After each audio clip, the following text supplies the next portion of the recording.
Good morning from London. I'm Anna Edwards alongside Guy Johnson and Lizzie Burden. We're an hour away from the opening trade. Here's what you need to know. Upping the pressure, President Trump attacks Jay Powell and repeats his call for the Fed to immediately cut interest rates. The Sell America trade gathers momentum as investors retreat from US assets amid Trump's expanding trade war and attacks on Fed independence. Plus, Bloomberg learns the United States will hold talks with Ukrainian and European officials in London tomorrow in the latest push to end Russia's war.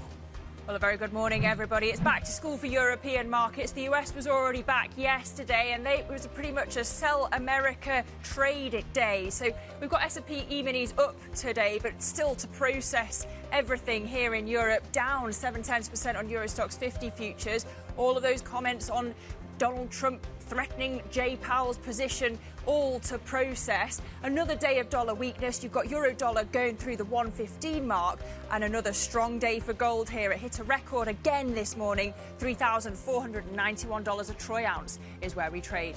The countdown to the opening trade starts right now.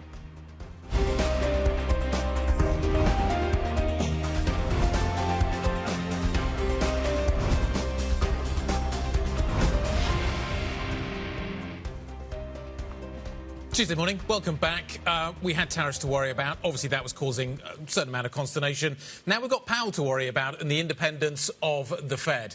And to be honest, the market doesn't like it, and the dollar really doesn't like it. Yeah, absolutely. We've got dollar weakness then almost across the board, haven't we? But that ties in with the other weakness in American assets. And it's been a theme for a while that President Trump has attacked the Fed, attacked Jay Powell, but it's really gaining momentum. It seems to be coming more frequently. We got this this message from President Trump just yesterday saying, in his view, there is no inflation. He favours what he calls preemptive cuts. He uses language to describe Powell like saying he's a loser, that just, you know, it's hard for the markets to process this kind of language in such an important and professional setting, but really raises questions about the independence. And no doubt we're going to talk to Valerie about Humphrey's executor. We'll get into all of the detail around that later in the programme. But this throws up huge questions for markets and the things they thought they knew. Yeah, as you say, Humphrey's executor is kind of this thing that could test the waters for whether Trump could actually fire Jay Powell. And we need to not get ahead of ourselves. That is a difficult thing to do, of course. Yep. But as you say, if you get rid of Fed independence, that is the backstop on market credibility for US assets, ultimately. And that is the worry here. It doesn't even matter if he fires him. The fact that he's undermining him in this way, calling into question what the Fed is doing, just raises additional uncertainty in a market where there is already significant amounts of uncertainty. This whole idea as well that we can have some sort of shadow Fed as well, that's going to cause consternation as well. Is the position of the Fed just being undermined? Is the Fed position of the chair just being undermined by what Powell is doing, by what the president is doing? Even if he doesn't fire Powell, the game has changed. Yeah, how much damage is done. I mean, Jerome Powell, for his part, says his position is protected by law. He says he can only be removed for cause, so if he does something really absolutely, wrong. Serious misconduct. That's the word, exactly. So that's his view, but we don't really want to be in a position, to your point, Guy, we don't really want to be in a position, markets don't, where we have to test what that really means, and all of this rhetoric just undermines the way And the problem is, though, if there was somebody else that came in as well, say he was fired, and you put somebody else, that person, are they independent? Are they not independent? Are they credible? Precisely. And I think that this is the world we are now looking into and worrying about. And there doesn't seem to be... I think you are going to struggle to go back to a position where Fed independence is sacrosanct. Precisely.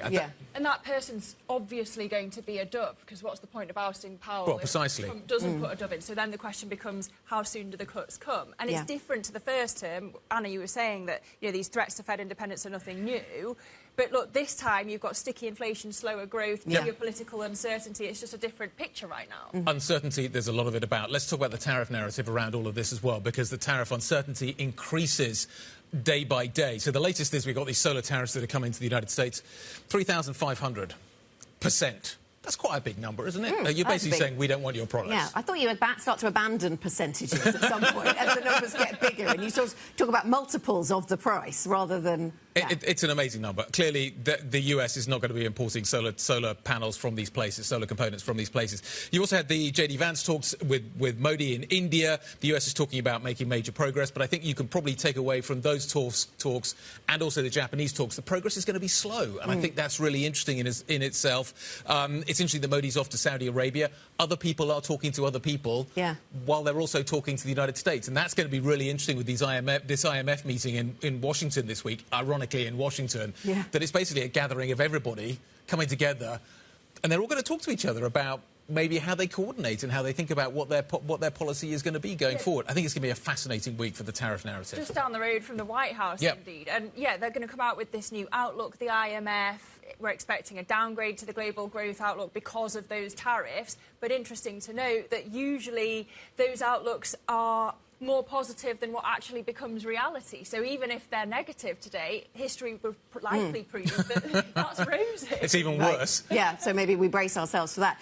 Meanwhile, back at home in the United States, President Trump having to deal with complaints from retailers about what tariffs are doing. So he's been meeting with a number of retailers, the likes of Target and Walmart and Home Depot and places, and all of them, well, some of them coming out and saying the talks were productive. I wonder how robust an exchange of views, to use very diplomatic language, has happened behind closed doors. But it's really interesting that Trump is also out on social media talking about business leaders. And if they are against tariffs, how they are also losers as well. He talks about just pushing back against the business community, which I think is fascinating too.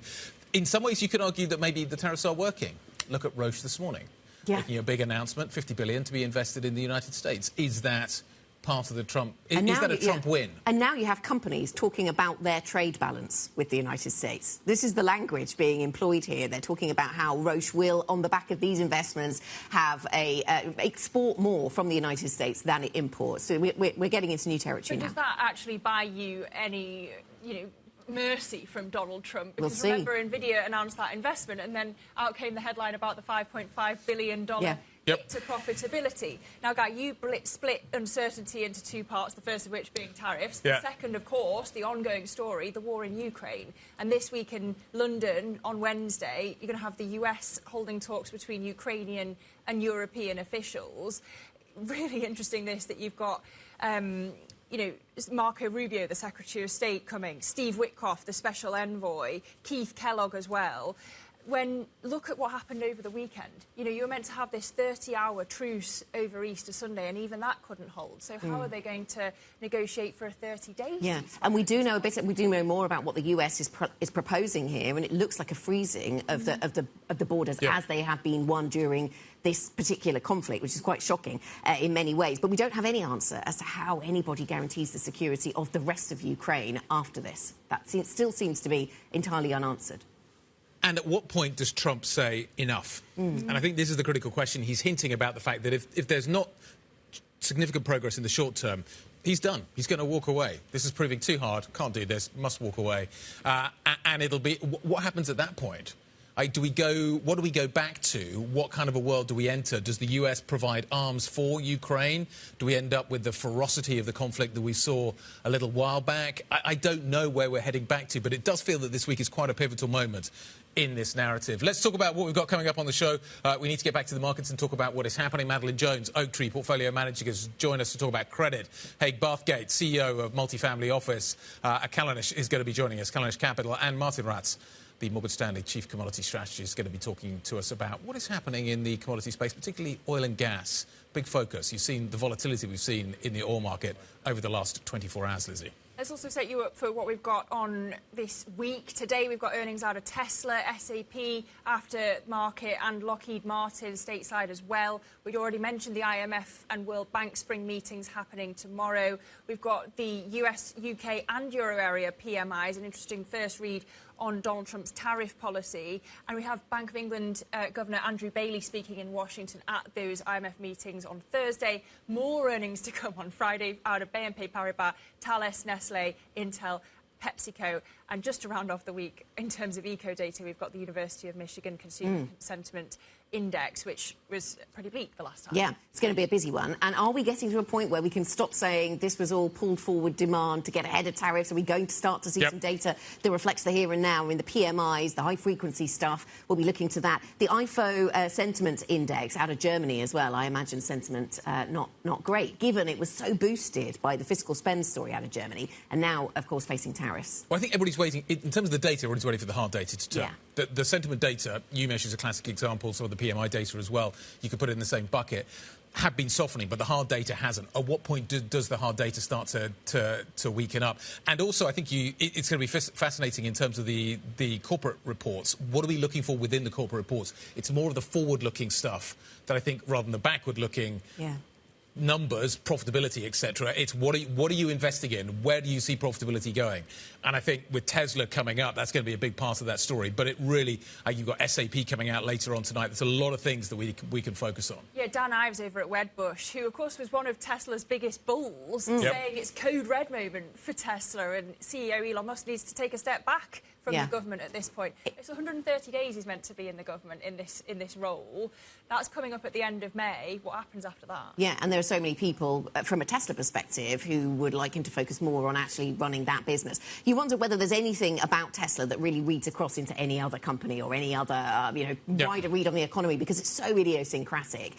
How much are we going to continue? We already know how weak the sales in the first quarter were, don't we? But what kind of new innovations are we going to see from this business? A quite aging lineup seems to be one of the more kind of bread and butter concerns that analysts have right now. And is there anything they can say to try and sort of reboot that? Particularly when you've got the Chinese doing what they're doing.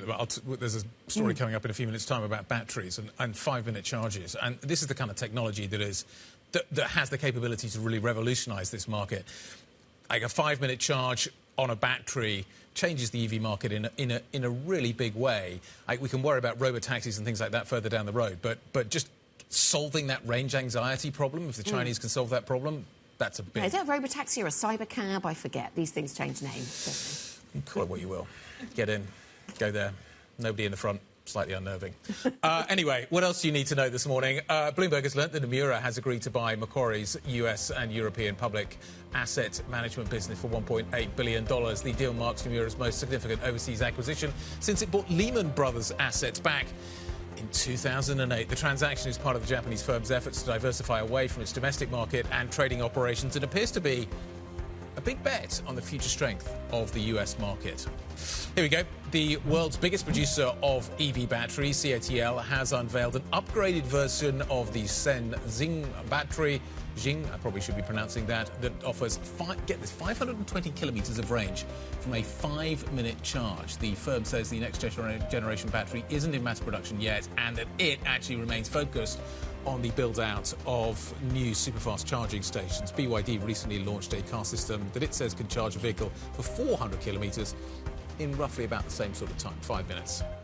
And tributes are pouring in for Pope Francis after his death at the age of 88. The Italian Prime Minister, Giorgia Meloni, called him a great shepherd, while President Trump says he and the First Lady will attend the Pope's funeral.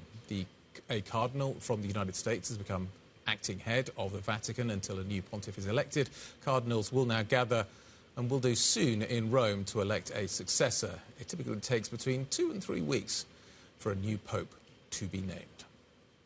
Coming up, we will take a look at the stocks to watch at the open, including Roche, the pharma company, as the guy was suggesting earlier, saying it plans to invest $50 billion in the United States over the next 5 years. The commitment includes new and expanded manufacturing facilities, with the investment set to create more than 12,000 new jobs. It's spread over a number of states. We'll get an update on that and what it tells us about how companies are coping with tariffs. Plus, European earnings kick into high gear this week. We will preview some of the big names, including SAP, which is set to report today. Those numbers, as Lizzie said, coming after the bell. Up next, we will be speaking to Kamakshia Trivedi, head of global FX rates and EM strategy at Goldman Sachs. Still a lot of dollar weakness to talk about. If you have questions for our guests, if you want to get involved in any of these conversations around the table, IB plus BBTV Go is the function. This is Bloomberg.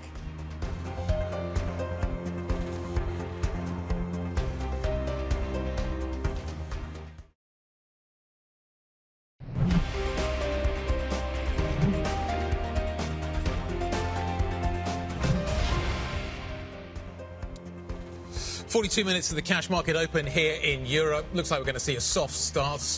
Unsurprising, given what is happening out there in the world. You've had a few days off. You probably need something of an update as to what is happening. And the Jay Powell story is absolutely front and centre. President Trump's broadside against the Fed chair, certainly increasing uncertainty. You've also got to fold the tariff narrative in. So we probably need something of an update. How does this all translate into asset prices? Well, Valerie's here to tell us everything. Guy, the reaction from the market has clearly been, let's sell everything denominated in dollars.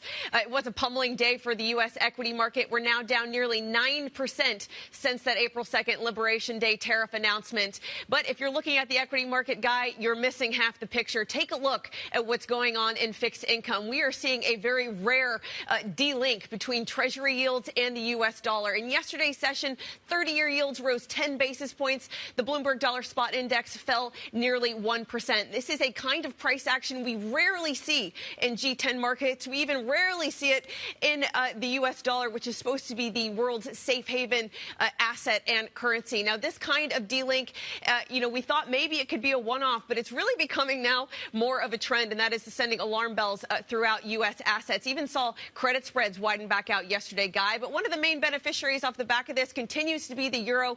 It's traded stronger, up 1.2% in the last two sessions. Yesterday, it came very close to the 116 handle, so keep an eye on the euro strength on the back of this dollar weakness. And, Guy, I have to mention gold headed towards 3,500 now, up over 5% since Monday's open. We are very, very close to 3,500 as this safe haven asset continues to create new records every day. Valerie, thank you very much indeed. Valerie will be back shortly. We'll talk more about what is happening with Powell.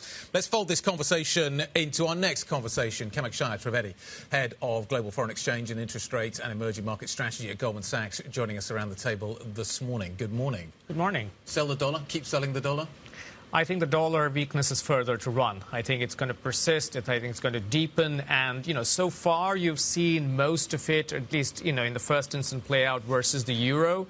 I think if you start to see some of the data start to weaken, which has actually been quite resilient so far, you might see the yen come back into action as well. That's your typical other safe haven. We're through 140. Yeah, and I think that we could be getting back to the low 130s in quick time if that, labor market data in the U.S. start to crack as well. So I think it's important to watch the data as well. I think that's going to tell you whether it's going to be the euro or the yen in the lead. But I think dollar weakness is here to stay. Here to stay. So this is a permanent state of affairs. This is permanent is a too strong a word to use, but this is not a few weeks, quarters. This is something has changed here that is fundamental. I think something has changed, and I think that, the first thing that has changed is the prospects for the U.S. economy. I think that the risks for recession are unusually large. I think people, and especially foreign investors, are reassessing the prospects for U.S. assets, U.S. dollar assets. I think that's true of equities because of their connection to earnings and to the economy. But as we were looking earlier, I think that breakdown in correlations, I think, is especially important. I mean, if you're a foreign investor in U.S. Treasuries, a big part of the attraction was the hedge value that it provided you when U.S. equities fell. These assets were meant to rally. If they're not going to do that at a time like this, I think that's really going to be something that people look at. And so I think I worry more about the sort of foreign investor, just reassessing both the risk and the reward profile of U.S. assets in that context. Actually, let's keep on that path, because I know gold's a little outside your wheelhouse, but just worth noting, as Valerie was talking there, that gold did actually hit $3,500 an ounce for the first time as traders seek a haven. And I just want to quote what Jake Lloyd-Smith on our Markets Live blog has been writing just this morning, saying in the near term, the ructions undermine Treasury Secretary Bessent's recent comments on his support for a strong dollar stance. Do you draw a link between the strength that we're seeing in gold and the weakness in the dollar? And he's sort of linking that through to support from the administration for a strong dollar. Do you look at gold as that kind of signal? I think gold is certainly telling you, and has been telling you now for some time. You've seen kind of this sort of central bank push into gold, and that's been a big source of demand. So I think it is telling you that there are there's a desire to diversify out of dollar assets into a broader range of safe havens. I think gold is one of that. I think one of the challenges, which is why I think it's too early to kind of write off the dollar as a safe haven, is that, there isn't an obvious alternative. There's always been the challenge. That is still the challenge. Therefore, we continue to think that the dollar's sort of dominant status in global trade flows will persist for a while longer. But that doesn't mean that if the kind of marginal dollar being allocated starts to look for a more diversified set of assets rather than just primarily US dollar assets, that you can't see this dollar weakness extend. That's what we expect. Okay, and is there a role for the dollar? So that's the longer term picture on the dollar. You still think, there's TINA, there isn't necessarily an alternative to a dollar as the base currency. What about a dash for dollars? Could we still see a market setup where we do see money going into the dollar as a haven in the short term? I mean, I know we've changed. The world has changed. People are coming out of dollars. But I wonder if in a slightly different market picture, could that still happen? I think it could happen. I think if the market stress gets especially bad, if you start seeing very visible signs of dysfunction. Cracks. Exactly. Yes, because lots of people talk about, these are big moves, but still a sense of order about these markets. And I think the interesting thing is that the 90-day pause might have actually pushed that dash for dollars further away by, in a way, providing a little bit more calmness, a little bit more steadiness. You've almost sort of widened the area where people feel comfortable shorting the dollar because that dash for dollars is a bit further away. You sort of push that imminent, most punitive part of the stress a little bit further out, that left tail of the dollar smile a little bit further out. So could that scenario be if Donald Trump ousts the Fed chair? I think it's not going to help. I think that's certainly, something that will, create more of that kind of market stress of the kind that we saw yesterday. But I think you don't even have to go there. Like I was saying, I think if you're an investor in dollar assets, particularly safe dollar assets, I think that the key thing that you want is that in times when equities are falling, when recession risks are rising, that your safe haven assets rise. If they're not going to do that, if people are reassessing that correlation structure, I think that's the bigger deal for the incremental demand going into dollar assets. Yeah, because I'm just wondering how we should compare the dollar bearishness in terms of, is it about tariffs? Is it about Powell this morning? And when we're seeing all these currency moves, how do those threats weigh? I still think a good deal of it is, emanates from the tariffs. It's from the underlying policy, the uncertainty that that's generating, and what that means for the economy. I mean, we've had lots of sort of issues, you could argue in the past. That hasn't dented the dollar because it's always come against a background of a strong economy. This time round, the difference is that you're seeing some of these issues resurface, political or otherwise, but against the backdrop of a weakening economy. And I think that's what's driving the dollar correlations differently. That's what's driving the dollar weaker. The other question, of course, is does everybody want a stronger currency? If you are in a world of uncertainty, do you want a strong currency here? It's interesting to see what the Chinese are doing and thinking about how maybe they start to depreciate their currency as maybe an offset to what is happening with tariffs. Do you think, is there a point at which the euro becomes too strong? I appreciate we're only in the kind of 115 territory right now, but is there a risk that we get there? I mean, the starting point here was of significant dollar overvaluation. So even with the move that we've seen on our metrics, on most long-term real effective averages, the euro is still undervalued, the dollar is still overvalued. Once you start getting above 120, you start getting close to that kind of fair value. And that's where I think probably people will start worrying about, is this strength too much? I don't think we are there yet in the euro, certainly. I don't think we're there in the yen. I don't think we're there in a broad case of emerging markets. I think some point during the year, if we actually do see, these high probabilities of U.S. recession turn from forecast to fact, I think, yes, you will start to get closer to those, fair value levels. I think those undervaluation gaps will close. Okay. 115 on euro, 140 on the yen. We see where we go from here. Kamakshir Trivedi, Head of Global Foreign Exchange Interest Rates and Emerging Market Strategy over at Goldman Sachs. Lovely to have you around the table. We thank you. Thank you. Coming up, we're going to continue our conversation about markets. We'll focus on credit next with Madeline Jones from Oaktree Capital. We'll be asking her why she believes European high-yield loan markets are showing resilience. So that's next. This is Big.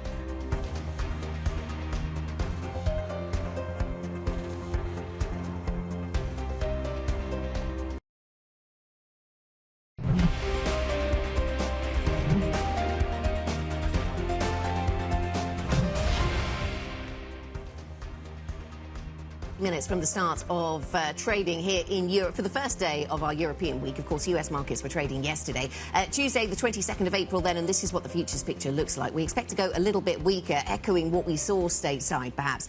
All of the concerns around tariffs and around the independence of the Federal Reserve weighing on sentiment. Let's have a look at the bond markets. Here we seem to be back to worrying a little bit about higher yields. Certainly at the long end had our attention a couple of weeks ago, and once again we're up by a little bit at the long end of the US curve, 4.91 on 30-year US debt. Here in Europe then, what do we see in terms of the bond market story? We see those yields on the rise, just a touch though, no big moves it would seem on those yields at this point. We'll wait for gilt markets to open in half an hour. That is the bond market this morning. Here's what some of our guests have been saying about credit in the current climate. Where we sit here today, it's the uncertainty. You speak to CEOs, you speak to treasurers, you speak to CFOs. You can't plan. You can't do your budgets. You can't forecast what your spending needs are or your capex needs. Therefore, you don't know what your funding plans are. That uncertainty isn't fully priced into spreads yet. There will be better entry points compared to any other time in history, particularly at the high quality end. These balance sheets are solid. There's a lot of strong cash flow. So I think, again, it's about just being a little bit more patient. Let's bring in Madeline Jones, Managing Director and Portfolio Manager at Oaktree Capital. Nice to see you, Madeline. I wonder how you would characterise the market sentiment and where we are right now, because we've had a lot of conversations with people in credit markets who've been talking to us about, yes, we saw spreads go out, but maybe they were too tight to start with, and characterising things as on the move, but not in a sort of sense of panic, apart from maybe a few days where new issuance seemed to go into pause. How do you characterise where we are right now, Madeline? Well, yeah, I think what we've seen in the credit markets is quite rational and quite resilient, and you definitely put it against equities. Of course, equities is much more focused on and driven by expectations of future growth. Credit, you're looking at, and we're looking at companies. Standard practice is to assume a company will go through macroeconomic weakness at some point, stress testing the cash flow, seeing if it can still pay you. And there are lots of companies in Europe that will tolerate a recessionary environment, a change in the climate, and so we can assemble good quality portfolios. So I think the overall basis of the credit market is pretty solid. So there is an inclination to want to continue and want to invest, but investors are now being a lot more cautious, a lot more discriminating in what they invest in. So more discrimination around which of those cash flows will be sustainable and which won't then, perhaps, Madeline. Are we starting to factor in a recession as some kind of base case for European credit, or is that not where we are? I think a good analyst will always factor in a recession. If you're underwriting a 7-year, 8-year bond, you should legitimately want to stress test through a recessionary environment. So the great beauty of the asset class is that we can do that with cash flow forecasting and rely on the companies that are resilient and find their way to pay that current coupon and current yield and rest on that.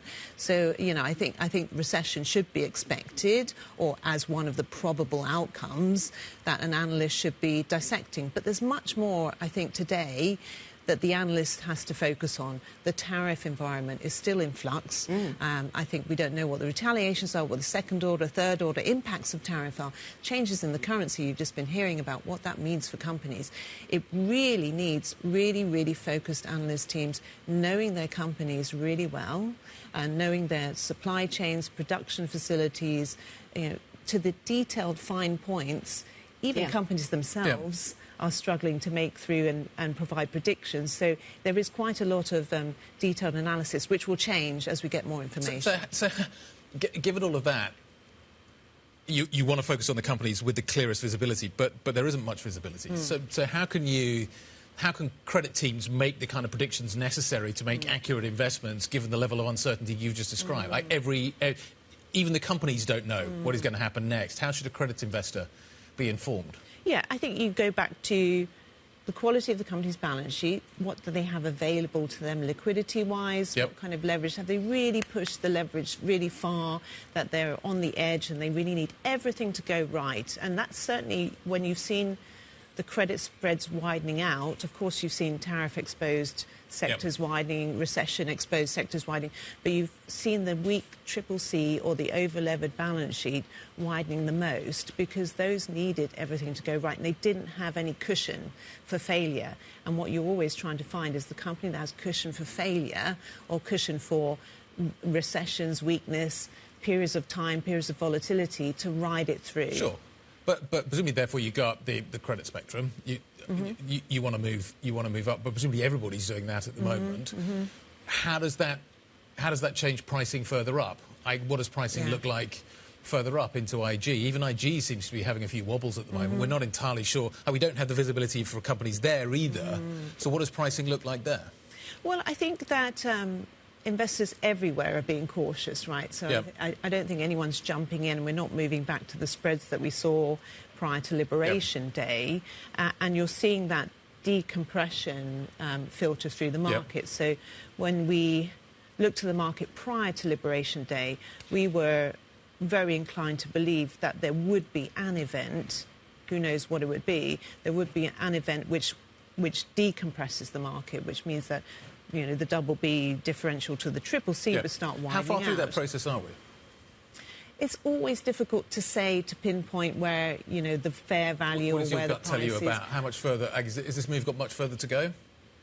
I think that the weak hands have already been identified by the credit market. And they've been identified for quite a long time, actually, that we know where those over-levered balance sheets are. Right. And they were quick to reprice in the scenario that things are not going to go perfectly. And they were trading quite tight before this, and so they did deserve to be widened out in respect of not having everything going their way to ride themselves through. We're just looking for places in the market which could be defaults of the future, and those are the potential defaults of the future. And are you seeing any of those cracks starting to show already? It sounds like you've had a drop-off already, and then this happens in steps. It's like cliff edges. What's the kind of next cliff edge? I think one of the great advantages we have in credit at the moment is that we've gone through a few, tumultuous times. You've had COVID, you've had Ukraine invasion, you've had interest rate rises. So companies have been shoring up. They've been much more defensive. If you compare us to global financial crisis and exuberance into that market, it became quite quick that we moved into a difficult, challenging market. These companies have been more defensive, more conservative, inclined to de-lever rather than go for equity-friendly transactions. And so, by and large, they're in a really good place. But as said, there are those weak hands. There still is quite a lot of liquidity on companies' balance sheets, to be fair. And so I don't see this being a substantial default rise year, and we're still expecting defaults to be in the range of, 3 to 4, maybe, above 4% in sub-investment grade credit. But over the years, when you start to see maturity wall rising, which is more like a 26, 27 period, if things don't improve for those companies, the weak ones, of which there aren't very many, we're talking 95% of the market is very good and very well structured and can ride through recessions, but those weak parts of the market will find it challenging to refinance. Can I ask you about Thursday, in case we've forgotten about the ECB, the Easter holiday? I haven't. It was a place that the European credit market was actually looking for a sense of direction, right? And what I heard was deliberate ambiguity from President Lagarde. Is that how you interpreted the messaging? What do you think about the path ahead for cuts? Yeah, I think we don't spend a whole lot of time institutionally trying to second-guess what central bank policy is going to be. But where does it leave the European credit market? Well, the European credit market, one of the themes that we've been discussing is the previous view of US exceptionalism perhaps being unpicked now, and how does Europe look in its ability to respond and stimulate its economies? One of the advantages I think it has is an ability to, cut rates. I think the central banks have been more open to that than the messaging that we're hearing from the US, although, again, we can't predict that, and we have to go back to companies who can tolerate different economic climates, different macroeconomic environments, and make sure they can tolerate those kind of interest rate moves. But on the balance of what we've seen, Europe's starting to show a little bit more attractive place to invest for us, and we've heard that from investors as well. The positioning of European companies, of households, with lower leverage, more ability to withstand tariff pressure, countries with more fiscal latitude to respond to economic weakness, the plans to invest in defence and infrastructure, those things around the edges looking a little bit more favourable for Europe than in the past. Okay, an optimistic note to end on. Madeline Jones, Managing Director and Portfolio Manager at Oaktree Capital. Thanks for joining us. Coming up on the programme, we'll take a look at the stocks to watch at the open, including L'Oreal. The company's ADRs soaring in the US after a sales beat. We'll bring you more details next. This is Bloomberg.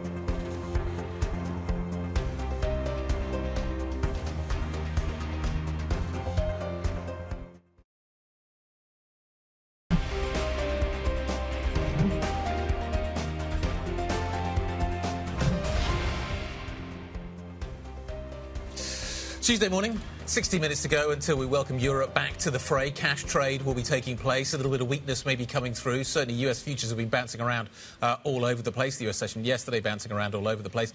There's a lot to price in at the moment. Not only have we got tariffs, but now we've got Fed independence to worry about. Yes, they do. Shall we talk about US case law? Feels appropriate. President Trump claimed last week that he had the right to fire Fed Chair Jay Powell. His claim has pushed into the spotlight a 90-year-old Supreme Court decision, which is seen as the biggest guardrail preventing Jay Powell's dismissal. The 1935 case is called Humphrey's Executor versus the United States. It had set a precedent for independent government agencies to deflect political pressure. Now its ruling may be in question as a new case makes its way to the Supreme Court. Valerie Titel is here to shed light on what brings us to 1935 and Humphrey's Executor. So what is it? Remind us of that, Val. Why is it being brought into question now?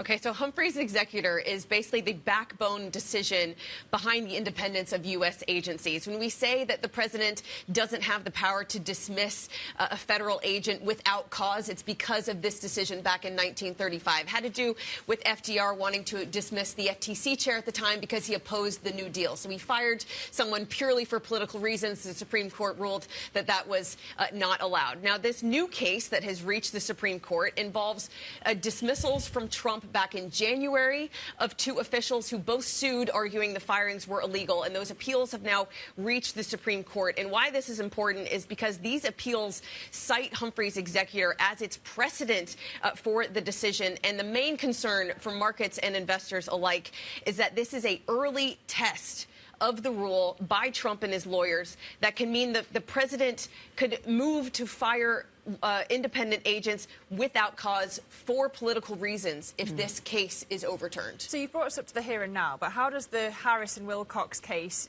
carry over to the Fed, or how does that work mechanically? So it's very murky whether there'll be a one-for-one decision, whether if they are allowed to sit down these two officials at the moment, whether that has a pure one-for-one relationship to the Federal Reserve member. Now, if it's not fully overturned, it could still seen as a way to embolden the president, because these two officials have had to sit out of their jobs until the merits of the case have been assessed. So think about that. He can move to fire the Fed chair, Jerome Powell, and he'd have to sit out for a period of 6 months, 9 months. So almost the damage is done. Yeah, the damage is done in some way. Now, in some cases, if it is overturned and Humphrey's Executor is overturned, that 1935 ruling, there could still be some footnotes in the decision that could carve out the Fed as a special situation. Now, this was done previously last year by Judge Alito, who said that the Fed is a unique institution.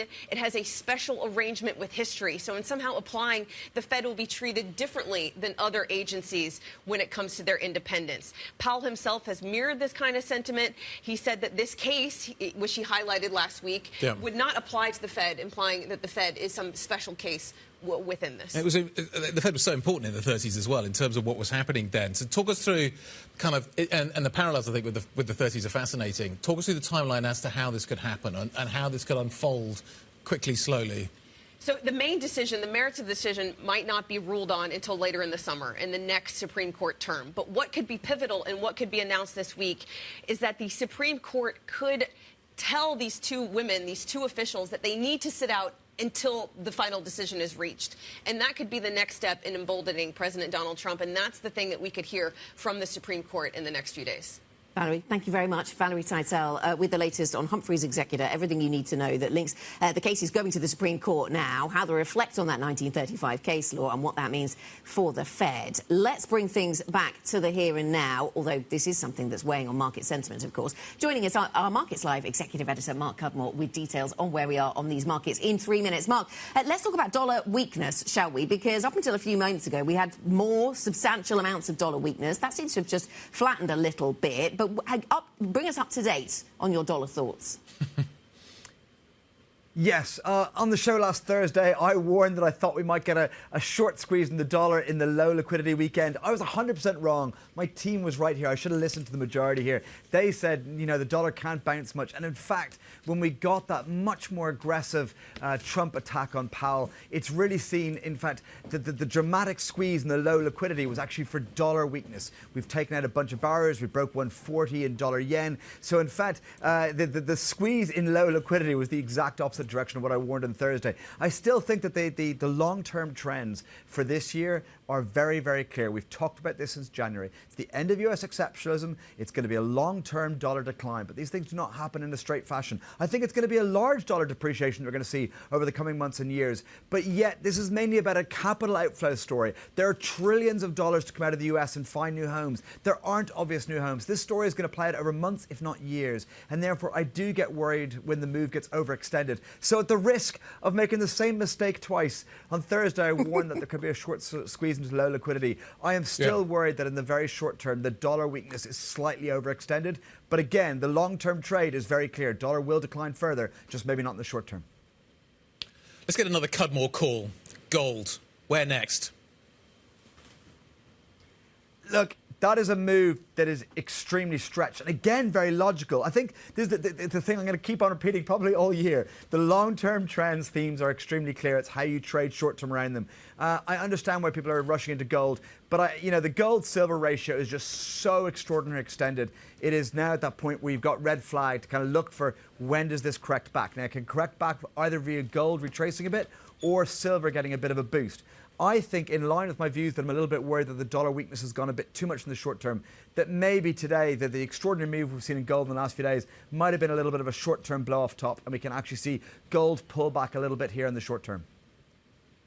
So if this dollar strength is going to continue, Mark, you've got lots of analysts saying that several of the dollar crosses are oversold. Which ones are they for you? You've got the euro-dollar 115 right now, yen back at 140. Where should we look? So I think that dollar yen is one that's definitely ripe for a bit of a squeeze. And I think it's important to emphasize that the dollar yen story has been really about the dollar. It hasn't been driven so much by the Japanese side.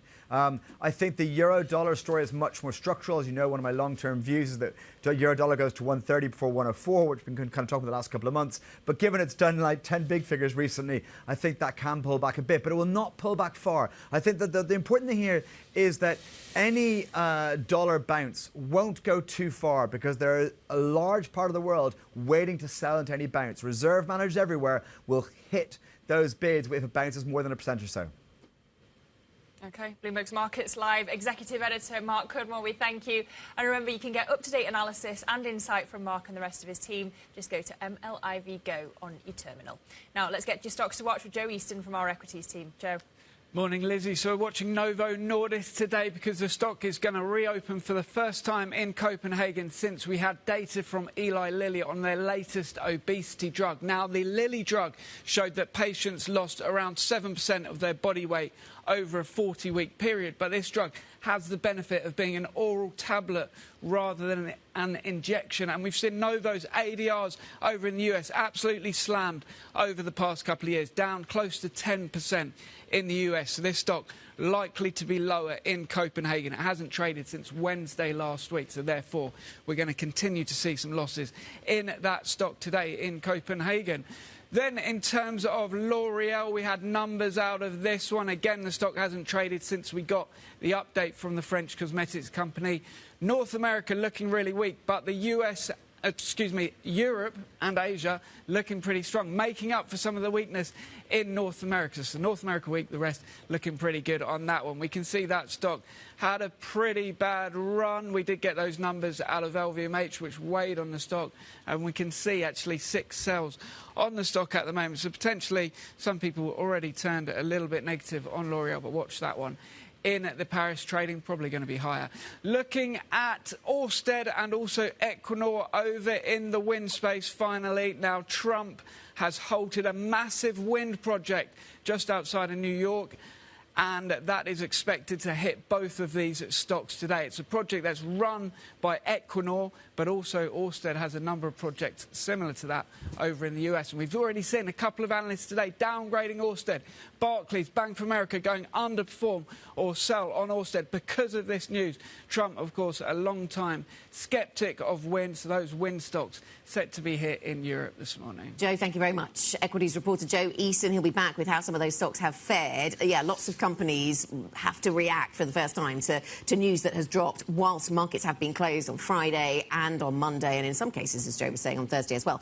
Let's have a look at where we are on US futures, though, because European futures do point down, but not by a huge amount. And actually, US futures proving to be pretty resilient this morning. They dropped a lot yesterday, US stocks, on the back of nervousness around tariffs and Powell. And now they're coming back up again. It's so quite a decent bounce now in progress. So we're S&P even futures are up by a full %. And the story coming in over the weekend through into Monday's into the US session, quite negative, as you say. Is this just a reaction to yesterday, or is this a looking forward to some of the results that are going to be? I don't know. But it is definitely a kind of 2 steps forward or 2 steps back, 1 step forward kind of market at the moment. Nasdaq futures at a session high. Yeah. Is this all going to hold when you get those Tesla earnings? Yeah. Well, is it possible for the earnings story to dominate, or will we be back to worrying about the Fed, its independence, and what we've heard on tariffs? We'll be back with the market open. That's coming up next. This is Bloomberg.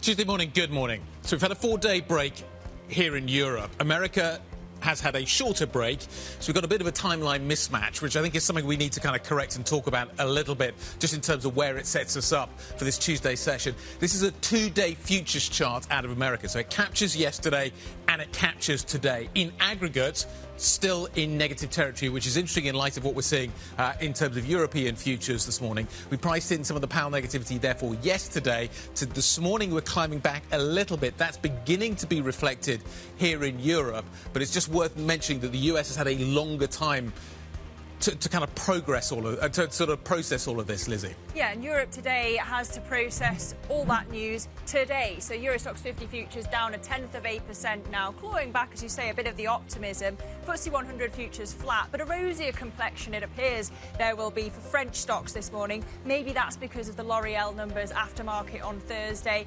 A lot of demand, it seems, for those pricier perfumes and makeup products. So that pushing up CAC futures in Paris, Anna. But what are you looking at in terms of the stocks to watch? Yeah, lots of use of makeup. Nothing to do with us, Lizzie, obviously. Let's have a look at some of these stocks to watch. We've got L'Oreal in the mix, as Lizzie was mentioning. That could be crucial for Paris. Beating in terms of its sales numbers. That was after hours on Thursday, so when everyone here in Europe had already disappeared for the long weekend, we cast our minds back to that, and we have to factor that in. The ADRs did well over in the United States, so we know there's going to be some upside there. We're also watching Novo Nordisk.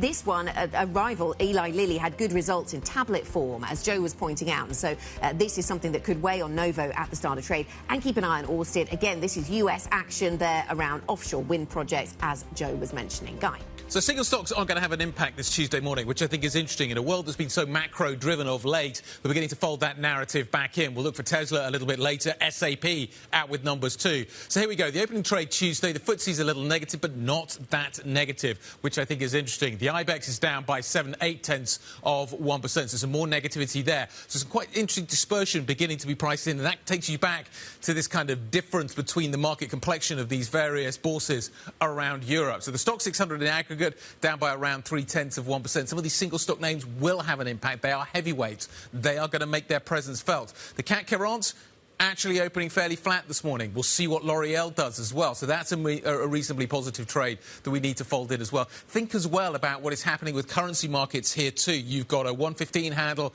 on euro-dollar at the moment. Cable trading 134. The translation effect in some of these single stocks is also quite interesting and in aggregate for the market too. So that's the picture. We wait for the DAX. We'll see what happens there. We'll wait for the SMI. There's going to be an interesting Roche trade as well, potentially as well this morning to factor in. Lizzie, what's happening with the sector story? At the moment, you've got consumer products and services at the top of the basket. That's up 0.7%, and that perhaps reflects, as you were saying, the L'Oreal story. That's up 2.2% off the back of those numbers on Thursday. More demand for pricey perfume and makeup. So that is going to perhaps boost Paris when we have those numbers. But sectorally, about just under half of sectors in positive territory.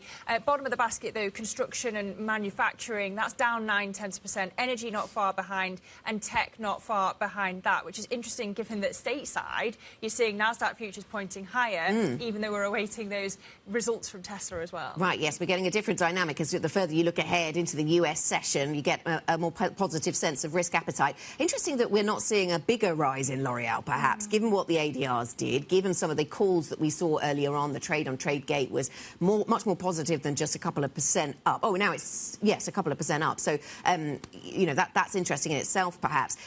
Interesting that autos and auto parts are rising. We've got quite a few ex-divs across the market, but some of them come in that sector. And the likes of Stellantis and Ferrari trading quite a bit higher when you factor in that they are ex-dividend. So that's an interesting dynamic. Nestle ex-dividend. Which is interesting, going into that story. But going into the numbers, SAP is the biggest points drag this morning, ahead of the numbers which are going to come out later on this evening. I think it's the biggest technology stock. I think it is probably the biggest stock, potentially, in Europe at the moment. So it's interesting to see that you are seeing some weakness creeping in there. ASML is also weakening as well. But there is the kind of the Nestle ex-div trade, which I think you just need to be aware of this morning. Yeah, I would have mentioned Unicredit, but that is also ex-div. Those down 3.7%. But interesting that Unicredit is saying that it can't yet decide on the BPM deal, given that the Italy conditions at the moment. And we're still waiting for Novo to open as well after that Lilly news that Joe Easton mentioned. So as we wait for things to get going, let's speak now to Haig Bathgate, CEO of multifamily office Callanish Capital, who I'm pleased to say joins us around the table this morning. Haig, I want to start big picture. I was scrolling through your LinkedIn over the Easter holiday, and there was this post where you said that anyone who wants to understand Donald Trump needs to read The Art of the Deal, right? And you were saying, you know, his style is to deliver the goods. Do you really think that his tariff policy is about returning manufacturing to the US? I mean, is it actually just about... I was thinking a lot about this over the weekend. Is it really just about weaponising uncertainty? Yeah, I think so. I think the problem is the risks are so large this time round because you're not talking about a construction project or something. You're talking about sort of Western world running order. So I think a lot of... If actually you take the politics out of it, and I'm completely non-partisan on this, actually what he's trying to do in terms of addressing the deficit is a good thing. And you saw Musk actually talking about this a couple of weeks ago. The problem is he's trying to do it at breakneck speed, and you can't relocate, you know, TSMC manufacturing on sort of that level of detailed manufacturing type specialism to the US overnight. And I think that's where the whole thing's coming unstuck. And now, of course, we're starting to see if there's any negative impact from the economic fallout of tariffs. It's going to be blamed on the Fed and Jerome Powell. Yeah, on that point, I mean, there's this saying that markets are the guardrails, you know, and if there's this question of Fed independence and that credibility, can they be the guardrails on Donald Trump? Yeah, well, I think what we're seeing with the tariff talk will be the same thing that we'll see with the Fed now. He'll push, then he'll move back a bit, then he pushes again and moves back. And, of course, we saw this at the start of his first term, not to the same extent, but he went in very hard initially, and then he backs off because obviously he wants to get the economic growth coming through. So I think that's what we'll continue to see, but unfortunately it's very, very volatile for markets. Haig, I just want to play a bit of sound. Our team has been talking to LTCM founder Victor Hagani about the idea of safe assets. Let's just have a listen. Learning finance at university, it's like, oh, the risk-free asset. You know, we're always hearing about the risk-free asset. There is no risk-free asset. You know, U.S. Treasuries are not risk-free. For one thing... Is that new information? There is no safe asset? I mean, should we always have known that? But we did colloquially refer to Treasuries as the risk-free asset, and everything prices off them. Yeah, I think so. Like, I think at the moment, it's the US again is in the spotlight, and is, you know, if the operations of the Federal Reserve is going to be called into question, then clearly it's not a safe haven asset. But European bond markets look pretty robust at the moment. You know, if you buy German government bonds, I think they're going to be fine. You're probably going to see inflation trending down as well, not for good reasons, but, you know, ultimately there are safe haven assets that you can still park your money in. Gold, obviously, the inverse trade of the dollar, which I think, you know, are inextricably linked. So there are still safe assets, I think, that you can... OK, so there is such thing as a safe asset, yes. just not necessarily where you thought it was. Yes. Tell us more about your view on gold, then. I mean, gold prices, where are we now? $3,472 a troy ounce, went over 3,500. It wasn't that long ago we were talking about whether it would go over 3,000. Goldman Sachs now asking, will it go over 4,000, or has a call suggesting it could. What stops it? Anything? Yeah, well, look, it's got a lot of momentum, doesn't it, which is positive. So you're going to have a lot of the sort of platform funds trading it and pushing that momentum higher. Look, ultimately, it's the inverse trade of the US dollar, and it's quite a cheap way to play dollar weakness, because you don't have the negative carry when you own gold. So I think as long as this sort of kind of pantomime continues in the US with the Federal Reserve, you will see gold move higher. Pantomime. How do I invest in a pantomime? In all seriousness, what am I doing? How are you approaching this? What's your framework right now for thinking about the pantomime? Yeah, well, the problem is pantomimes are incredibly expensive in bid-offer spreads. So right. That's often how I think about pantomimes. Financial pantomimes, anyway. Yeah. So, so like, I think you just have to let the dust settle and just try and work out what the end game is. Do I stay invested in that process? Yeah, so we're staying invested. I mean, look, the good thing is, other than in the US, I mean, again, a lot of commentators will obviously position themselves from the US.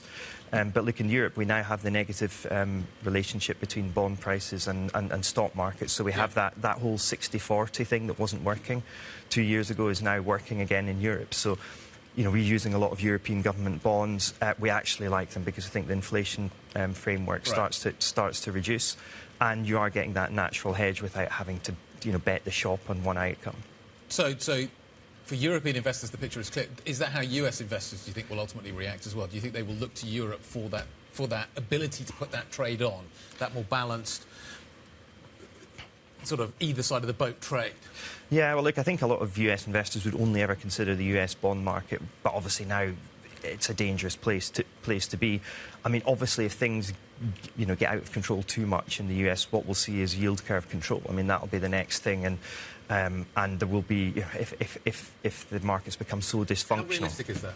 I think it's absolutely realistic. I mean, look, we saw that a couple of years ago when we had the Truss government. So if they need to exercise control because it's going to lead to dysfunctional markets, then absolutely, I think they'll come in and use yield control again. Can you give me some optimism, Haig? I know you've been looking at potentially services as a way out of the gridlock on tariffs.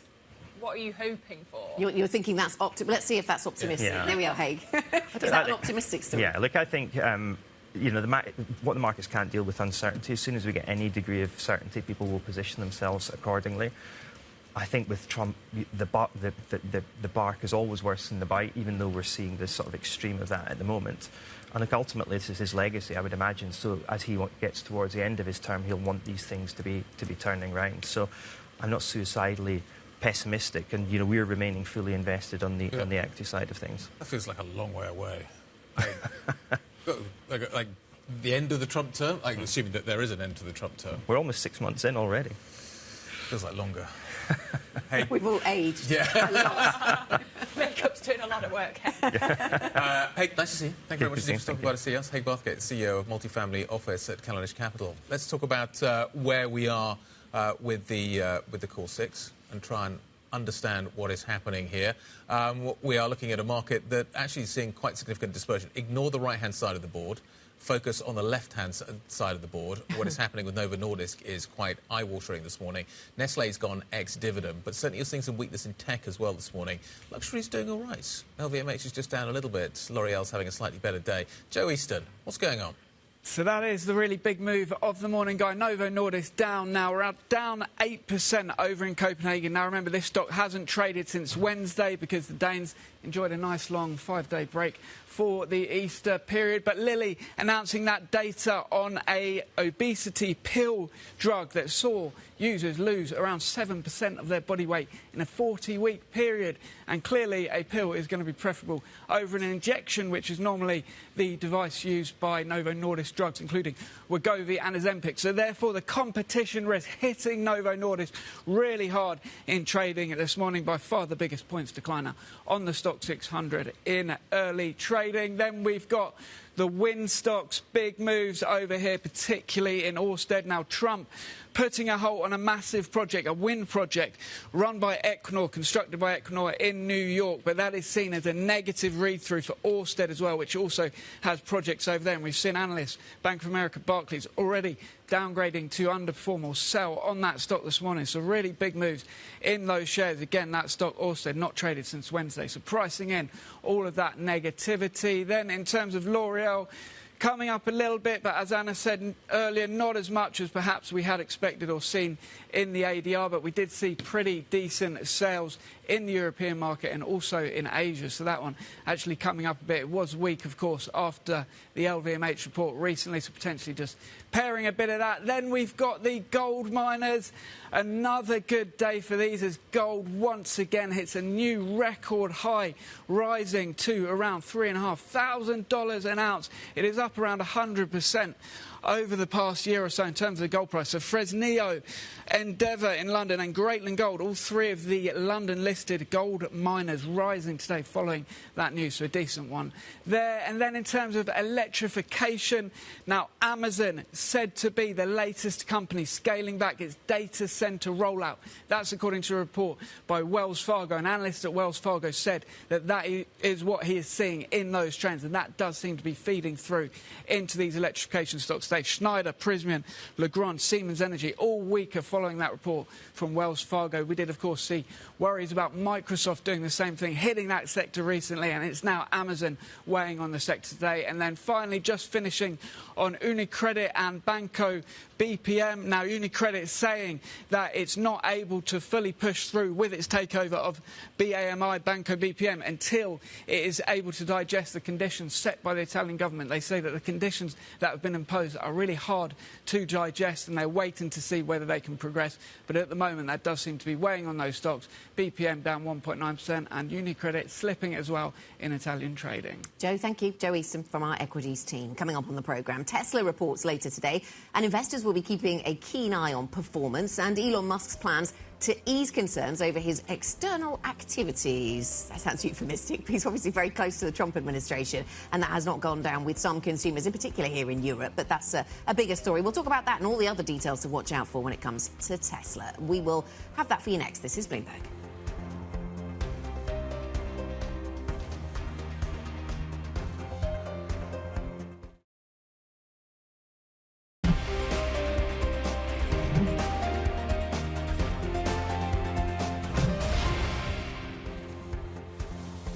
Back to the opening trade. We're coming up to 17 minutes into today's session, and you're looking at European equities playing catch-up to yesterday's session on Wall Street after the Easter break. You've got to process all of these tariff threats and the lack of progress on tariffs, and also Donald Trump's threats to Fed independence. So the FTSE 100 pretty flat at the moment, but the CAC and the DAX both down more than 0.5%, even if Wall Street futures are pointing to a more positive start stateside this morning, Guy. So the Danes have had even longer off, and therefore the Copenhagen market this morning is having an even bigger issue, particularly with this stock, Novo. So Novo's this morning trading at 392, Novo Nordisk. The high was 1,028. The low, which was hit back in 2020 over the last 5 years, is 200. This stock is down circa 60% from its highs, and the latest hit basically comes as its big rival Eli Lilly has got a pill that is going to deliver the sort of the GLP-1 technology to people, and is obviously a significant rival to Novo's Ozempic. So what happens next, and how big a problem does Novo actually have? We need to talk about Roche. We'll come and do that in just a moment. But let's get a take, first of all, on Novo from Bloomberg Intelligence's senior pharma analyst, Sam Fazeli. Sam, great to catch up with you. How big a problem does Novo have here? Lilly's stock is barely off its highs. Novo's is down really sharply. Yeah, so Guy, and good morning to everybody. The issue with Novo versus Lilly is that Lilly is more than just obesity, but of course, the majority of the moves these days have been driven by obesity. And Novo's got an issue here in that not only it is got a serious competitor in Lilly, even the injectable drugs that they have, Zepbound is better, Lilly's drug is better than Novo Nordisk in terms of the efficacy profile, etc. Now, Lilly has an oral drug, a truly oral drug, not a reformulated version of the same injectable, that might be able to manufacture more cheaply at a higher volume. All that is supposed to be still needs to be worked out. That gives you similar efficacy, and we don't know much about the side effect profile, but it sounds like it was relatively benign, or at least no worse than what we were already getting with the injectables. So this is an issue, and you know, the company doesn't have an oral drug apart from obviously reformulated Wegovy or Zepbound or semaglutide. Yeah.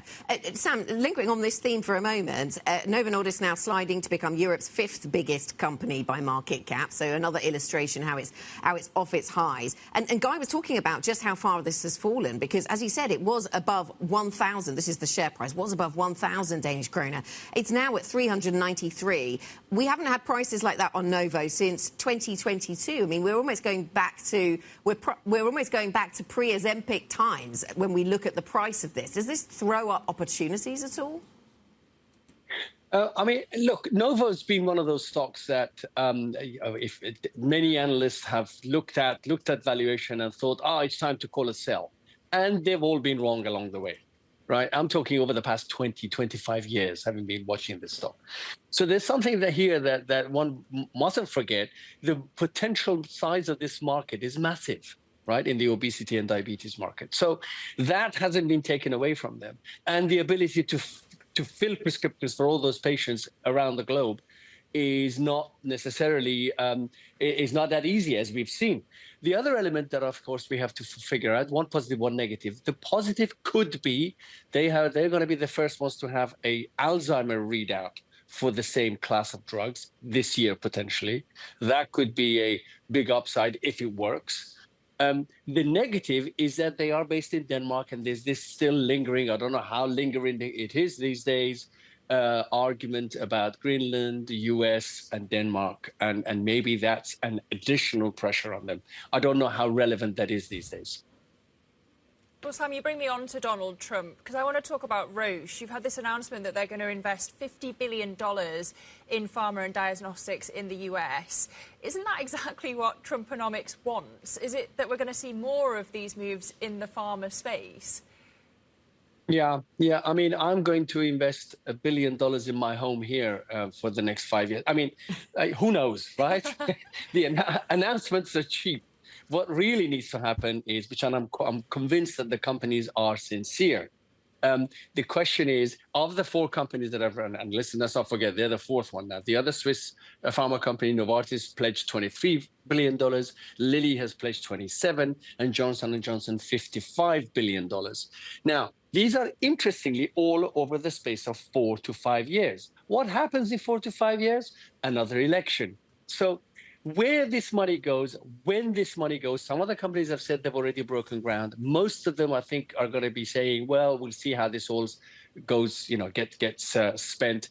But, the number of jobs involved doesn't seem massive. If you look at each one of them, Roche said direct impact on jobs is 1,000 for them. Novartis 1,000. Eli Lilly 3,000 directly employed by them. And J&J about 500. I couldn't quite figure out whether that was the total.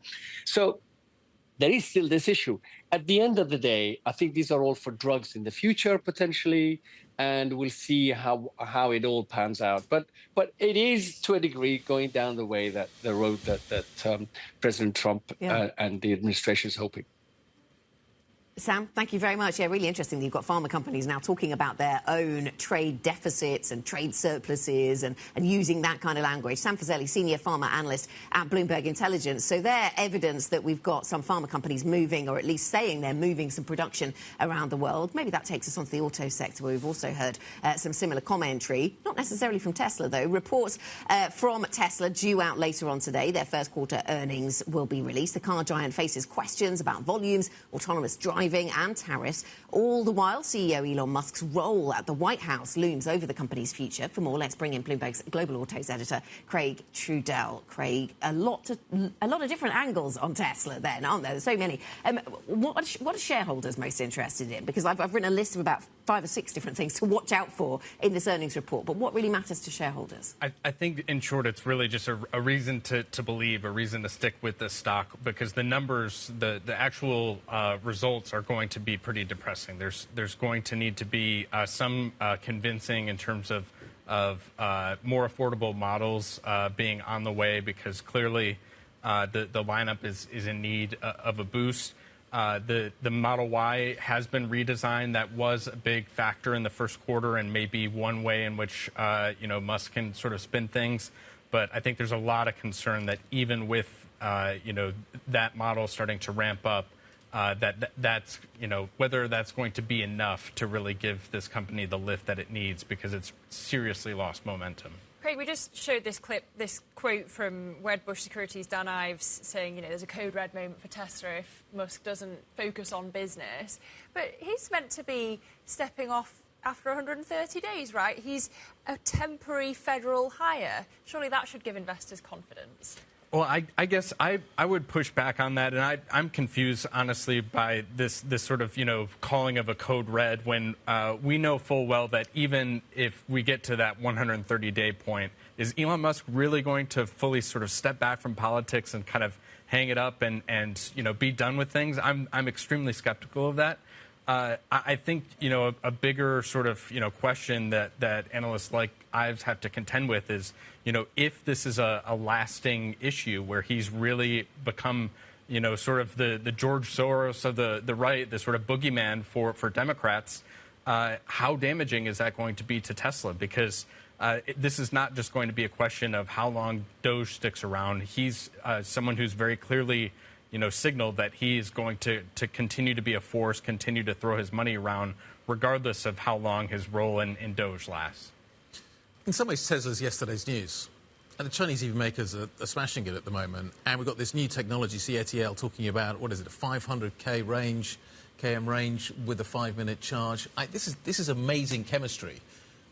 And you wonder is there anything Tesla can do about this? Is there anything the European car makers can do about this other than buy the batteries that these guys are producing? Yeah, more than 500 kilometers of range, and that we should note is on top of just a few weeks ago BYD announcing more than 400 kilometers of range in 5 minutes. We're talking about the innovation that's taking place in this sector now is no longer from Tesla. It's no longer from the US or Europeans. It's from China. How long do these batteries last? The average car in the UK at the moment is over 9 years old. Are these batteries going to last 9 years? I think that's a real key question is what's the sort of fine print of these announcements? They sound really impressive on the front end. I think, when you talk about fast charging in general, it's not necessarily a great idea to do that to your battery over and over again. And I do have some questions about whether this, has sort of some unintended effects on longevity and sort of the health of your vehicle. But no doubt this puts to rest some of the concerns about charging anxiety. Yeah, definitely. Bloomberg's Global Autos editor Craig Trudell, we thank you. We're going to talk Ukraine and geopolitics next, so stay with us. This is Bloomberg.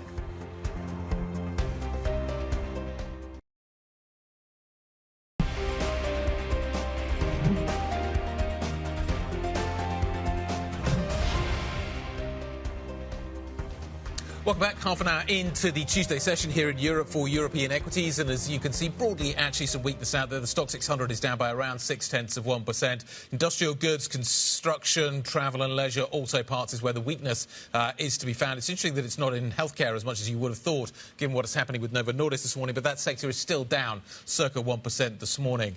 You do have, you could argue, some safety trades on this morning. Insurance, the grocery sector is doing relatively well. Utilities are up reasonably. So there is a reasonably bifurcated market that we are watching out for this morning. But in aggregate, the 600, Lizzie, down by 0.6%, half of 1%. Let's call it that. OK, let's get back to the geopolitics now. Bloomberg has learned that the US is going to hold talks tomorrow in London with Ukrainian and European officials in this latest push to halt Russia's war. US Secretary of State Marco Rubio and Trump's special envoys Steve Witkoff and Keith Kellogg are expected to meet with the foreign ministers and national security advisors of France, Germany, the UK and Ukraine. Meanwhile, Russia has resumed military operations in Ukraine after an Easter truce expired. So let's get more now with Bloomberg's Greg Sullivan. He joins us now from Dubai. Greg, we have heard reports on Friday that the US is open to recognising Crimea as part of Russia. President Zelensky said repeatedly that that is not something that he would accept. He won't cede territory to Russia. Is this meeting in London this week the last push before the US walks away from these talks? Well, it's hard to say whether it's the absolute last push or not, but what we do know is that it does follow the meetings last week in Paris, where the U.S. did lay out its proposals, one of which, as you said, was recognizing Crimea as Russian. Also, as you said, Zelensky has been pretty firm, saying that Ukraine will not cede territory.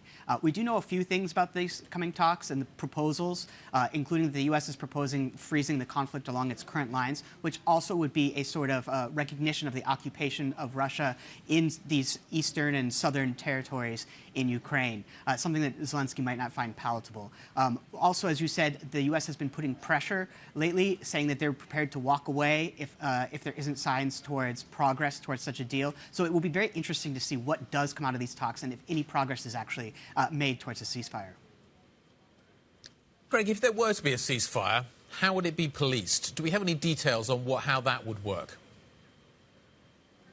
Well, that's one of the key questions that we'll be watching for this week and moving forward as negotiations happen. It's this idea of security guarantees for Ukraine. How will the powers enforce any kind of ceasefire, make sure neither side is taking up their weapons? It needs to be strong enough to deter Russia. Ukraine has grave concerns that Russia will just regroup and continue the fighting down the line. So something needs to be a deterrent enough to prevent Russia from doing that. But at the same time, Russia has ruled out including NATO countries on Ukrainian soil. Ukraine obviously had wanted to join NATO, seeing it as the best security guarantee, but one part of the U.S. proposal was taking Ukraine's NATO bid off the table. So this will be a key issue to watch for in the coming negotiations. Greg, thank you. Bloomberg's Greg Sullivan with the latest there on Ukraine. Linked to the energy sector, of course, let's go to the oil story. Oil has edged higher after tumbling yesterday as investors tracked a risk-off tone across a whole host of asset classes and markets. Now, the oil market has been gripped by big price moves in recent weeks, with trade war tensions and oversupply concerns unpredictably buffeting prices. Let's speak now to Martin Ratz, Chief Commodity Strategist and European Oil and Gas Equity Research Head at Morgan Stanley. Martin, nice to speak to you. Thanks for joining us. So today, today's an up day for oil, but it's only 1%, which doesn't even scratch the surface now, does it? It's not a big move for oil these days. Give us your best thoughts around a price target for oil. Is it possible? So the oil market right here, right now, is actually not too bad. In the first quarter, demand still grew year on year at quite a reasonable rate. Refining margins are fine, which creates an incentive for refiners to buy crude, pull it through their systems, make refined product. If you look at the slope of the forward curve, the structure can often tell us a lot about the micro balances in the market, and most curves are still in backwardation, what it's called. There's a premium for near-dated delivery over deferred delivery. These are all signals that you would normally associate with a market that is sort of fine. But the problem is these forward-looking balances. The tariffs are a real headwind for the oil-intensive part of the economy. Trade, transport, manufacturing, these are all sectors that are driving oil demand, and they are impacted by tariffs. So the demand outlook has weakened a lot. Non-OPEC supply is still growing, and now OPEC has also said that they will add barrels during the course of the year.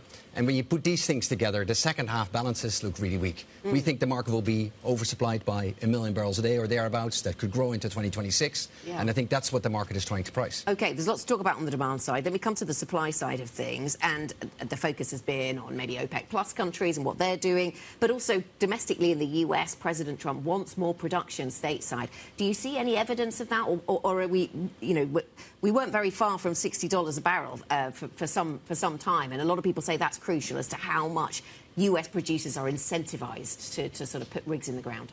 Yeah, really re-accelerating American production is really quite hard. It can grow at a modest pace, But the best days of American production growth, at least for the time being, are behind us. People should not forget that since the start of the U.S. shale, the U.S. shale industry has drilled over 100,000 wells. That is an enormous number if you compare that to any other oil basin around the world. So some really good wells have already been drilled. Slowly but surely, we're starting to drill some wells that are less productive. There are also inflationary pressures on the oil industry itself, partly also from tariffs, big consumer of steel. So break-evens are rising. The price is falling, and against that backdrop, really re-accelerating American oil production is really quite difficult. Martin, good morning. Can I ask you about the threats on Fed independence? Where does it leave oil if Trump actually does fire Powell? And how much is it about, the expectation of cuts if he's replaced? Yeah, so the difficulty with oil is that the physical oil market actually is not all that big. So if you look at the market where prices are formed from a physical perspective, that's the seaborne market where people trade tankers with each other. That's roughly a 50 million barrel a day market. If you look at all paper trading in just Brent and WTI alone, in just the first 12 contracts of these forward curves, Brent and WTI futures trading in just the first 12 months is 2,000 million barrels a day of trading. Right? So we analyze sort of the 50 million barrels a day. And the financial system has built on top of that a trading system of 2,000 million barrels a day of trading. So you can imagine when the S&P starts to move, when interest rates move, when people are worried about the things like you mentioned, you have these enormous winds blowing through all financial markets. And then the financial selling just takes over, and what's happened precisely in the paper market, in the physical market, takes a back seat for a second. And so you can still see prices impacted by these things as a result of that. This kind of shape of the market then, and when things are so volatile, so headline-driven, what is it that you're looking at to separate the short-term noise from the longer-term trends? What indicators are you watching most closely? Well, on a medium-term view, say 6 months and beyond, it's all just anticipated supply-demand, and we do our barrel counting thing where we look at the U.S. gasoline demand, the Chinese demand, and OPEC policy and all these things. In the short run, we look at a number of other market indicators to build an internally consistent story. One of the things that feeds in that analysis is that in the last couple of weeks we have seen enormous speculative selling. So we're saying the oil market looks weak on into the second half. Okay, got that. We're not the only ones who figured it out. In the first week of April, speculators sold at a rate of 35 million barrels a day for 7 days in a row, which is the largest wave of speculative selling in the history of data from the CFTC and ICE. That was followed by last week, where speculators sold another 10 million barrels a day. So in the short run, you need to sort of recognize that speculators are now short to the extent of about 150 million barrels a day of paper oil. So we can have bad news on supply, demand, tariffs, what have you, but it's very, very, very unusual for the speculative community to be as net short as they currently are. And if you then combine that with some other indicators, like we started off the discussion, refining margins are okay, the backwardation in the slope tells an okay story for now, then you sort of also have to recognize that near term, I would expect that the biggest wave of selling is probably behind us. As we go through the summer, seasonal demand does support things a little bit, but then in the second half, we will probably have another period of downward pressure. If there's a big move out of the dollar, there's a big move out of US assets, is that part of what you're describing in terms of the way that speculators are positioned right now? Yeah, so I think speculators are by and large informed by anticipated supply-demand balances. Right. Today's balances aren't so bad yet. But when the trends that you highlight are there, then oil gets sort of wrapped up in it. Do they have to buy, though? Do they have to get back to... If they're short of the market, do they need to get back to neutral at some point? Or is there a new neutral in terms of financial positioning? Yeah, so the way that the oil market is usually set up is that the producers want to offload their risk. Yep. So the producers are naturally long, so they want to be financially short. Yep. And therefore the speculators tend to be naturally a bit long at the right price. Particularly when the curve is downward sloping, you can pick up a roll yield. So normally speculators are long. But for the second time in history, the first time was September last year, for the second time in history, speculators are now short. So yeah, at some point, I would imagine they will need to neutralize these positions. The question is, of course, at what price? It might be later in the year when the price is lower. But at some point, they need to buy back those barrels, yes. The dollar is... Just factor in a weaker dollar into your thinking. How are you calculating a structurally weaker dollar going forward? Yeah, that's that's not so easy, as in there are effects that point in different directions. Normally, weaker dollar means higher oil prices, but at the moment, it's all part of, it's all been wrapped up in sort of one big trade. One of the interesting things is you can say, well, $66 a barrel, lots weaker than this time last year, lots weaker than a couple of months ago. If you say, well, look, the beneficiary of weak dollar is really gold. Yeah. If you look at the ratio of the price of oil relative to the price of gold, the oil to gold ratio, if you take out a brief period during COVID, the oil to gold ratio is at a 100-year low. So you can see from that perspective a degree of the bearishness that is priced in the oil market relative to gold. Does this mean the gold is overpriced, do you think? Leave that to others. Nearly got there. Martin, nice to see you. Thank you very much indeed. Martin Haas, the Chief Commodity Strategist, joining us from Morgan Stanley. Coming up, we're going to take a look at what is a big week for European earnings, including the region's biggest company by market cap, which now is SAP. It's going to be reporting numbers after the bell today. A little later on, we'll look ahead to that. That conversation is next. This is Bloomberg.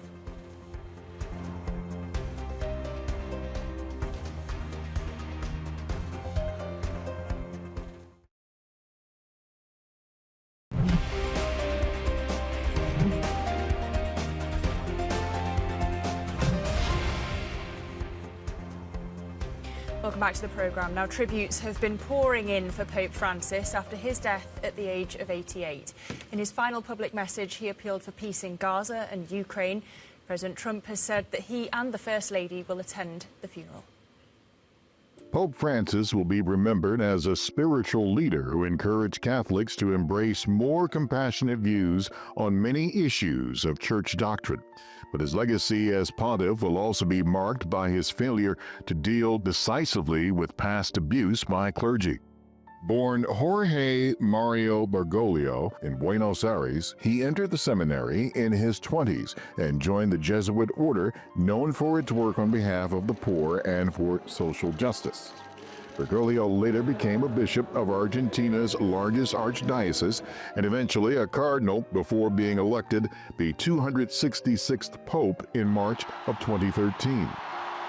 He captivated many liberal non-Catholics with his focus on poverty and human suffering at a time when far-right political groups were on the rise globally.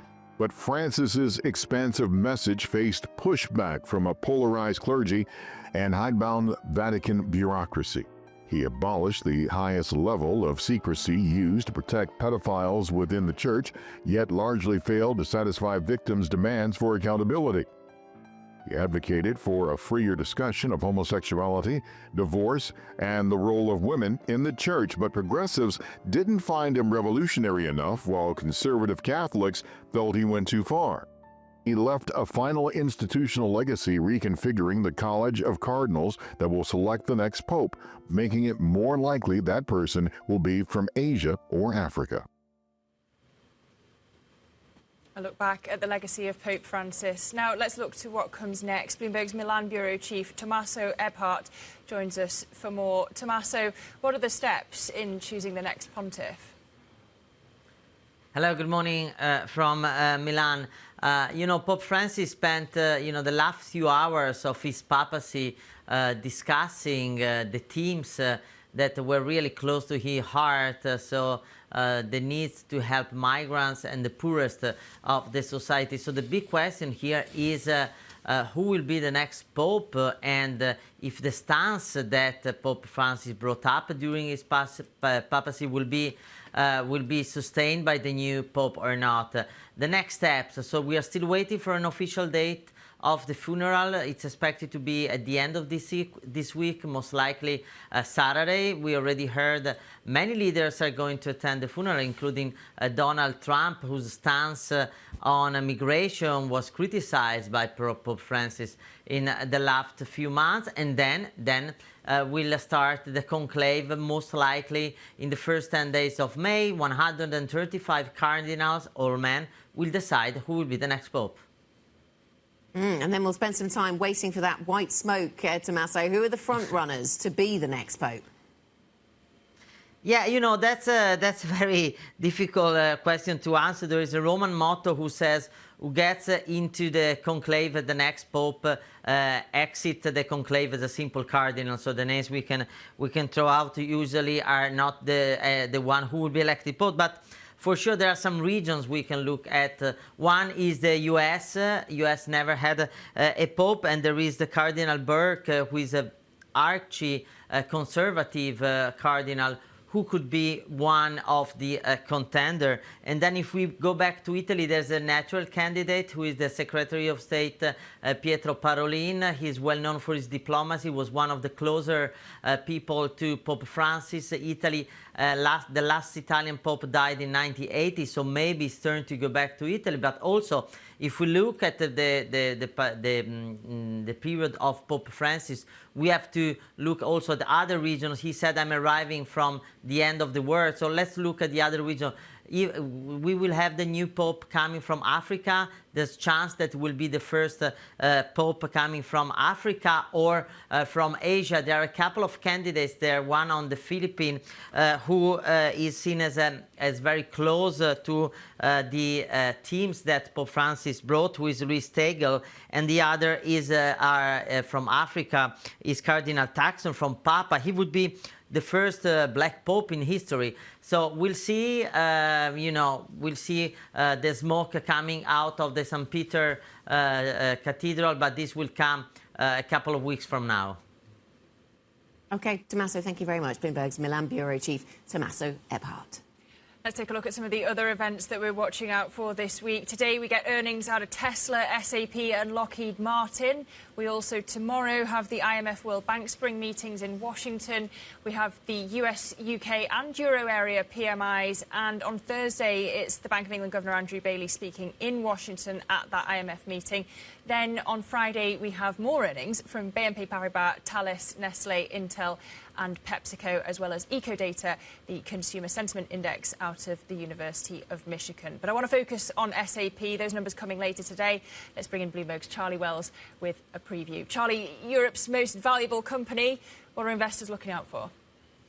Yeah, Lizzie, so I think the big question is how warm is SAP's German winter coat in a tariff storm? You're going to get what I'm talking about in just a few moments, but we know that tariff talk has been really difficult on European tech. We can see a slide here year to date. But if we focus in, and this is what investors really need to do in these very uncertain times, is look at some of the key differences here. And one difference here is S&P down, but not quite as bad as a lot of its peers in Europe and also globally. And that is because this company is a little bit insulated. Hence my winter coat reference here. It's insulated because it's got this shift in its customer base away from on-premise computing that's very license-based toward a more lucrative, a kind of better margin cloud subscription-style model. And that is looking like it's a medium-term trend that could support SAP in an uncertain time. The question on this earnings call is going to be how much runway do they have to continue? How much insulation do they have from the uncertainty? OK, and what other themes? So that's SAP for us. What are the other themes that we're likely to see this week then, Charlie? We are getting, further into the earnings story. Yeah, Anna, so it's really going to be a question of what these kind of direct but also indirect impacts of tariff uncertainty could have on companies across the continent. We've got banking in particular, so the expectation is that there's that trading boost at BNP, which is reporting on Thursday, that trading boost similar to what we saw on Wall Street, but also some questions about uncertainty, the uncertainty that could come from a downturn related to tariffs. We're seeing estimations of a significant uptick in loan loss provisions at BNP. I'm thinking about kind of cross-border. BNP, of course, operates cross-border. So does European Pharma. There have been so many questions about these tariffs, maybe unknown sectoral tariffs on pharmaceuticals coming from Donald Trump. We've got that quote from him the day he announced the pause on country-level tariffs of sectoral tariffs that were looming. So I think questions about how these businesses are going to handle that uncertainty. And one of the answers that we're starting to get, we just heard from Roche, which is reporting on Thursday, say they're going to be investing $50 billion in the United States. So communicating not just to investors here, but on the other side of the Atlantic as well. Charlie, thank you. Bloomberg's Charlie Wells with a look ahead to some of the earnings. And Guy, we've got a lot of earnings stories clearly coming our way, but we'll also have some macro, high-frequency data to once again focus in on the PMIs, for example. We've got the PMI data. Do you ignore the PMI data? Is the soft data, is the survey data telling you the right story at the moment? What we're really waiting for is a catch-up in the hard data to see whether that delivers the same sort of doom-like story that we are getting out of the soft data. We've also got this IMF meeting taking place, which is going to be fascinating. A lot of voices, I think, are going to be coming out of that. And an amazing opportunity to put everybody in the same room, almost, in the same place, in the same city. The opportunity for networking this week just to discuss like sort of how we all talk to each other and think about how we tackle the tariff story, maybe not unilaterally, but multilaterally. Yeah, you were mentioning some of the sort of sidebar meetings that might be taking place at these events at a time when lots of geopolitical relationships must hugely be in flux. I mean, we heard from the United States warning allies, former allies in some places, to not forge deeper alliances with China because they wouldn't like that. And then the Chinese warning the US to sort of back off. The Chinese want to form the relationships they want, and it's nobody else's business. Xi on his Southeast Asia trip saying, don't you be undercutting us when you're doing deals with the US. Precisely. It works in all these different directions. So Narendra Modi's off to see the Crown Prince in Saudi for a couple of days as well. So how the world reorientates, I think, will be really interesting. And I think this week's IMF meeting could be kind of a bit of a speed dating event in terms of setting up some of that story going forward from here. So I think it is going to be interesting just to hear what the tone is out of some of these conversations. And then as we get into the earnings conversation, it's really interesting to see how much we're going to learn or not from CEOs. Yeah. How candid are they going to be about the lack of visibility they have? How much they know. How much they know, how their earnings commitments or expectations are going to be shaped by tariffs, and whether they'll be, like some of the businesses we've seen, giving us a couple of scenarios and saying it might be this or it might be this other really different scenario, and we just don't know. But it was nicely illustrated by the retailers who met with President Trump yesterday, the lack of visibility they have around supply chains and how difficult it is to manage in this really flux situation. And they're buying for Christmas. Like, Christmas is coming. Got to think about that. So they're all getting... it's April. Yes. We're just through Easter. Getting ready for that. So, yeah, I think it's a really interesting week in prospect. But who knows? This Trump narrative around Powell, I think, is going to be one that the markets are going to really fixate upon. Does that language continue? Yeah. Do we get any more clarity there? I think will be one of the really key tests for this week. So all of the kind of the set-piece stuff is there, but the wild card is ever present. And it feeds into the Canadian election campaign. Last week of that, this week. Don't forget the political story. Voting starting on May the 3rd. Early voting now for the May the 3rd Australia federal election. So you've got to tie in the political story as well as the earnings. I thought we'd done all of those politics. All of those elections were supposed to happen last year. This is not as built. US futures, meanwhile, point higher. Slightly inexplicably, maybe just a bounce after the heavy selling of yesterday. But the Powell story has not gone away. We will wait for President Trump to say something else, perhaps, around the Fed chair. Absolutely, but it does feel at the moment it's two steps backwards, sort of one step forward. Markets do not move in a straight line. Yeah. As we've seen, obviously, there has been some quite significant selling. We are also coming into month end, which is another factor we need to bear in mind as we work our way through the rest of this week. Megan Green is going to be coming up, obviously now an external member at the Bank of England, has been for a while. She's going to be talking to Francine very, very shortly. That conversation at 9:30 a.m. UK time. A bit of policy guidance maybe coming from Megan Green. That is it for the opening trade. We will keep you up to speed with what is happening. The Pulse is next. This is Bloomberg.